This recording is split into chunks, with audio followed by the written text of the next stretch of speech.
சென்னை கோடம்பாக்கத்தில் செயல்பட்டு வரும் கோகுலம் சிட்பண்ட்ஸ் நிறுவனத்தில் அமலாக்கத்துறை அதிகாரிகள் சோதனை மேற்கொண்டு வருகின்றனர். தற்பொழுது அதனை அண்மை செய்தியாக பார்த்து வருகிறோம். இதுகுறித்த கூடுதல் விவரங்களை நமது செய்தியாளர் சுப்பிரமணியன் வழங்க கேட்கலாம். வணக்கம் சுப்பிரமணியன், உங்க விவரங்களை பதிவு செய்யலாம்.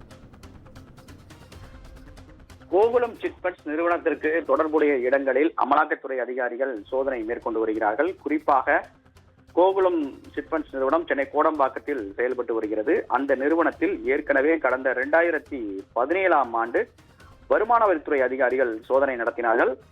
1000 கோடி வரை வரி ஏய்ப்பு செய்ததாக அப்போது வருமான வரித்துறை அதிகாரிகள் தரப்பில் சொல்லப்பட்டிருந்தது. அது மட்டுமல்லாமல் அது கோகுலம் சிட்பண்ட்ஸ் நிறுவனத்தோடு இணைந்து பல்வேறு நிதி நிறுவனங்களிலும் வருமான வரித்துறை அதிகாரிகள் கடந்த 2017ஆம் ஆண்டு சோதனை நடத்தினார்கள். தமிழ்நாடு, புதுச்சேரி, கர்நாடகா, கேரளா உள்ளிட்ட இடங்களில் இந்த சோதனை என்பது நடத்தப்பட்டு வந்தது.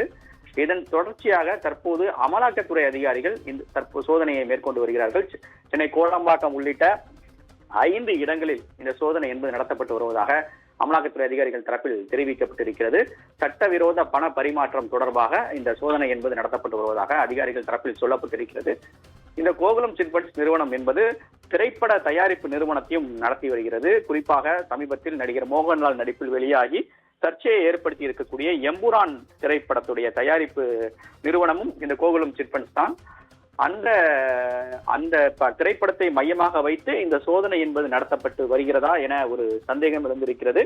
ஆனால் அமலாக்கத்துறை அதிகாரிகள் சட்டவிரோத பண பரிமாற்றம் தொடர்பான புகாரின் அடிப்படையில் தான் இந்த சோதனை நடத்தப்பட்டு வருவதாக தெரிவித்திருக்கிறார்கள்.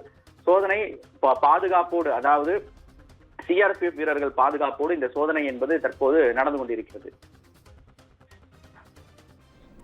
கூடுதல் விவரங்களுக்கு நன்றி சுப்பிரமணியன்.